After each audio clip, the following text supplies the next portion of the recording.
Yes दोस्तों, एक छोटा वीडियो बनाने की सोच रहा हूँ। टोटली जो एजुकेशन पर्पज़ के लिए है, और डिस्क्लेमर तो मेरा डिस्क्रिप्शन बॉक्स में दिया हुआ है, वो पढ़ लीजिएगा। देखिए, मैं जल्दी से बताता हूँ, टाइम सेव हो जाएगा इसमें। अभी मार्केट इस मुकाम पे है दोस्तों कि मुझे बहुत टेलीफोन आ रहे हैं और वीडियो व्हाट्सएप से मैसेज, और मेरे टेलीग्राम चैनल वाले भी पूछ रहे हैं, और इन वीडियोस के कमेंट्स में भी पूछ रहे हैं बच्चे लोग कि सर जब गिरेगा बाज़ार तो अभी निकल जाएं बेच के। कितनी बड़ी गलत फहमी है दोस्तों। इसीलिए मैं आज इस वीडियो को बनाने पे विवश हुआ। 1985 से और आपको 2022 तक की कहानी बहुत जल्दी जल्दी बताता हूँ दोस्तों। जब मैं गुजरात में गया तो 1985 में धीरू भाई अंबानी जी ने ये अपना शेयर बाज़ार शुरू किया।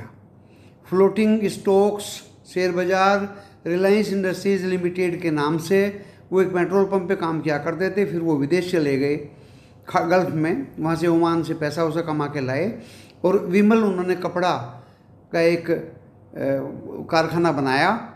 और दोस्तों, सबसे पहले शेयर बाज़ार में 1985 में धीरू भाई अंबानी जी ने अपनी इक्विटी फ्लोट की और शेयर होल्डिंग पैटर्न्स पे कुछ इन्वेस्टर्स का शेयर्स उस कंपनी में रखा। वहाँ से शेयर बाज़ार की शुरुआत हुई। 1988 में दोस्तों शेयर बाज़ार में काफ़ी कुछ ब्रोकर्स, एजेंट्स और कुछ लोगों ने पार्टिसिपेशन किया डिफरेंट कंपनीज में, और वहाँ से इसकी गाड़ी चल पड़ी। इत्तेफाक 1991 में हर्षद मेहता कांड हो गया दोस्तों। इतनी प्राइमरी मार्केट में एप्लीकेशंस कंपनीज की आया करती थी, और वो अलॉटमेंट मिला करता था। एटवार 10 रुपये पे वो कंपनीज ऑफर की जाती थी, और मैं भी उनमें सभी बच्चों के नाम पे 5-5, 6-6, 7-7 एप्लीकेशंस भरा करता था। सबके बैंक में अकाउंट्स खुलवा दिए और भर दिया, अलॉटमेंट होया, और उनको मैं मार्केट में बेच दिया करता था। और अगर वो मार्केट में नहीं बिकता था तो दोस्तों नौकरी करने के बाद आश्रम रोड अंडरग्राउंड एक बाजार चला करता था अनऑथराइज्ड, वहाँ बेच दिया करता था। एक बार तो मुझे लोगों ने पकड़ भी लिया था कि देखो ये रोज़ लेके आता है और बेच के चला जाता है, ये ज़रूर प्रमोटर का आदमी है। तो मैंने उनको एश्योर किया कि मैं प्रमोटर का आदमी नहीं हूँ, मैं सिर्फ प्राइमरी मार्केट की एप्लीकेशंस डालता हूँ और मेरे ये शेयर्स लग के आ जाते हैं। दोस्तों, उसी ज़माने में बाज़ार में बहुत धचका लगा, और यूटीआई एंड एलआईसी को गवर्नमेंट ऑफ इंडिया ने खड़ा किया। इवन यहाँ तक हुआ दोस्तों, एक बार तो 1984 में तो इंदिरा जी के साथ में असैसिनेशन हुआ था, एंड 1991 में राजीव जी, और इतना बड़ा धचका लगा कि 15 दिन बाज़ार बंद, नीचे का लोअर सर्किट। तो दोस्तों, ऐसे धचके के बारे में मैं आपको बताता हूँ। ये ज़रूरी नहीं है कि धचका लगा तो ये बाज़ार उठेगा नहीं, इकोनॉमी तो फिर उठेगी। और दोस्तों, काफ़ी एलआईसी और यूटीआई ने पैसा डाला, और यूटीआई तो कुछ अपने ही वजह से डूबती चली गई। एलआईसी ने काफ़ी कुछ हिंदुस्तान को संभाला दोस्तों। उसके बाद में मैं जल्दी जल्दी बता देता हूँ। सन 1990 और 2000 के बीच 6 प्रधानमंत्री बदले गए दोस्तों। कभी चंद्रशेखर जी आ गए, कभी राजीव जी आ गए, कभी विश्वनाथ प्रताप आ गए, कभी देवगौड़ा जी ने भी हाथ मार दिया, कभी फिर मनमोहन सिंह आ गए, 2-4 दिन के लिए अटल बिहारी जी आ गए। तो दोस्तों, इकोनॉमी झकझोर कर गई बिल्कुल। 2003 तक इस हमारी देश की इकोनॉमी को झटके लगते रहे। हर्षद मेहता के टाइम के बाद में फिर अपने केतन पारीक जी आ गए, झटका लगा। फिर 2003 के बाद में थोड़ा बहुत संभला, और वो 2008 तक दोस्तों काफ़ी कुछ इकोनॉमी हमारी संभल गई। मनमोहन जी हमारे प्रधानमंत्री हुआ करते थे। अटल बिहारी जी को बनना था, लेकिन बाई चांस बन गए मनमोहन जी भी 10 साल रहे, फाइनेंस मिनिस्टर भी रहे थे, कुछ पॉलिसीज़ लेके आए और काफ़ी इकोनॉमी ग्रोथ की। तो दोस्तों, जब सेटबैक लगे इस बाज़ार में तो आप घबरा के शेयर बाज़ार से शेयरों को बेचिए मत। ग्रोथ तो होगी ही होगी। कई तरह के इन्वेस्टर्स होते हैं दोस्तों। कुछ इन्वेस्टर्स होते हैं, कुछ ट्रेडर्स होते हैं, कुछ गैम्बलर्स होते हैं, मैं खुल के बोल देता हूँ। तो दोस्तों तरह तरह के लोग होते हैं और बड़े बड़े गड़बड़ घोटाले इस बाज़ार ने अब तक देखे। सन 1985 से 2022 तक की कहानी मैं आपको बता रहा हूँ अपनी ज़बानी। और 2008 में लेमन्स ब्रदर का केस आया दोस्तों, और ये बाज़ार धराशायी हो गया एकदम। अच्छी अच्छी प्रॉपर्टीज़ वहाँ बिक गई, मॉर्गेज रखी गई यूएस में। हमारे यहाँ भी मंदी छा गई, उसे रिसेशन बोलते थे। बाज़ार बहुत नीचे आ गया। और जहाँ तक सेंसेक्स की बात है, शुरू में तो बीएसई चला करता था, उसे सेंसेक्स बोलते थे। उसके बाद में नेशनल स्टॉक एक्सचेंज तो काफ़ी बाद में आया दोस्तों, उसको एनएससी बोलते थे। तो काफ़ी कुछ 2003 में 5 या 6 हज़ार इंडेक्स हुआ करता था। अब और उससे पहले तो 200-300 से ही शुरू हुआ था सन 1985 में, सेंसेक्स बोलते थे उसको।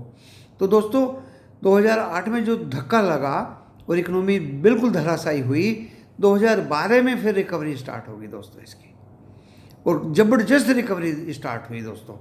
बहुत अच्छे स्क्रैप स्टॉक्स जो 2000 के हुआ करते थे वो 500-600 रुपये के बिकने लगे, और ख़तरनाक डाउनफॉल हुआ 2012 के बाद दोस्तों।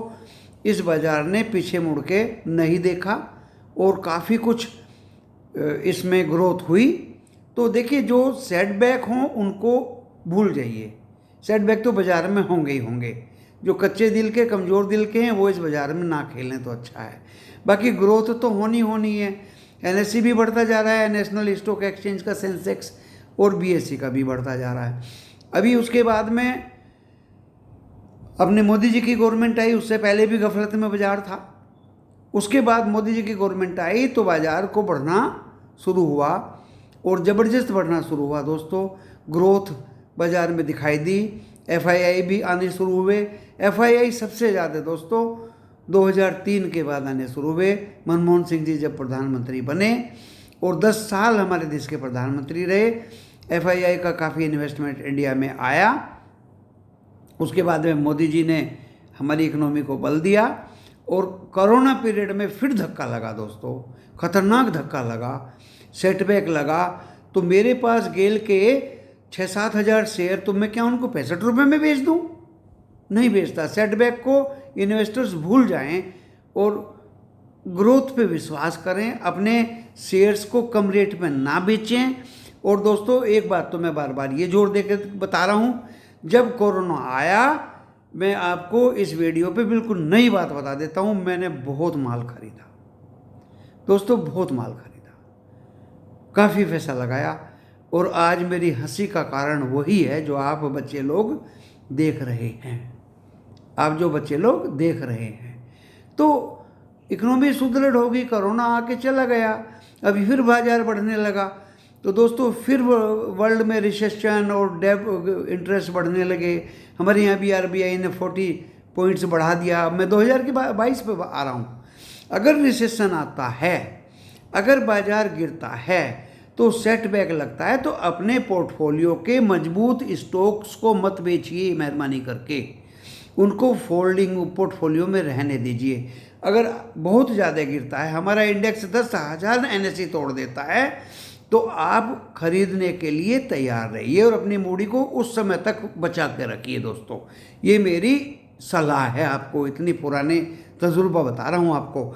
इसमें मैं अहम बात जोर दे के बता रहा हूँ, कई बार बताऊँगा और जल्दी जल्दी बताऊँगा। बेकार कंपनियों के शेयर्स मत लीजिए। बेकार जो अननोन कंपनीज हैं, इतने स्टार्टअप चलते हैं, इतने बंद होते हैं दोस्तों। 90% स्टार्टअप बंद हो जाते हैं, आपको बता देता हूँ मैं। Square D software, silver line software 1300, 1400, 1500 चला करते थे दोस्तों। स्क्वायर डी पता नहीं चल पाया उनका कहाँ है। सिल्वर लाइन मेरे पास थी, मैं बेच के 2000 और 2001 में कनाडा चला गया था दोस्तों। आज पता नहीं है कि कहाँ वो लिस्टेड है। एक शेयर मेरे पोर्टफोलियो में आज भी फंसा हुआ है, मैं आपको फ़ोटो भी दिखा सकता हूँ। That is called geodesic software दोस्तों। उस जियोडेसिक के 100 शेयर मेरे पोर्टफोलियो में, वो लिस्टेड नहीं है कहीं भी। 2 लड़के और एक किरण नाम की लड़की एक कमरे में छोटा सा सॉफ्टवेयर खोल के कंपनी 600 साढ़े 600 तक उसको खींच के ले गए, और दोस्तों बेच बाच के वो तो गए भाग, और शेयर मेरे गले में पड़ा हुआ है आज भी। मेहरबानी करके मैं इसी वीडियो को इसलिए ही आज लेके आया, अननोन कंपनीज के शेयर्स खरीद मत लेना, चाहे वो गोकुल रिफॉइल हो, चाहे वो फिलिट वेल्ड हो, चाहे वो नॉर्बट एक्सपोर्ट हो, चाहे वो इकोटेक हो। दोस्तों अननोन कंपनीज के शेयर्स को हाथ मत लगाना। अगर बाजार में सेटबैक होगा, मार्केट क्रैश होगा, तो इन कंपनीज का दूर दूर तक पता भी नहीं चलेगा। इसलिए मैंने आपको अपने 15 स्टॉक दिए हैं, रिनाउंस्ड, फेमस, मजबूत, फंडामेंटली दिए हैं। आप वही शेयर्स खरीदें जिनको मैं रिकमेंड कर रहा हूं, जिनको मैं जोर शोर से आपको बता रहा हूं। उनकी गारंटी है दोस्तों, देश खत्म हो जाएगा, वो शेयर्स तभी खत्म होंगे। अदरवाइज आप कमज़ोर स्टॉक खरीदेंगे, उनका पता नहीं चल पाएगा, मैं आपको एश्योर कर रहा हूं। तो इसलिए आप सोच समझ के, संभल के अपना पैसा इस बाज़ार में लगाइए। मैं इस वीडियो को लेके इसीलिए आया हूं कि बच्चे लोग ये खरीद लूँ, वो खरीद लूँ, उसका एनालिसिस करो, इसका करो। दोस्तों पता नहीं चल पाएगा आपको उन कंपनीज का। तो मजबूत, फंडामेंटल, स्ट्रोंग कंपनीज ही खरीदनी है। 15 कंपनीज मैंने आपको अच्छी तरह से बता दी हैं। उनके अलावा किसी ऐरी गहरे नत्थु खेरे स्टॉक वाले कंपनी के शेयर्स में बिल्कुल भी देखिएगा मत, मेहरबानी करके। इसी में अपनी गुजारिश के साथ इस वीडियो को यहीं विराम देता हूं। नमस्कार।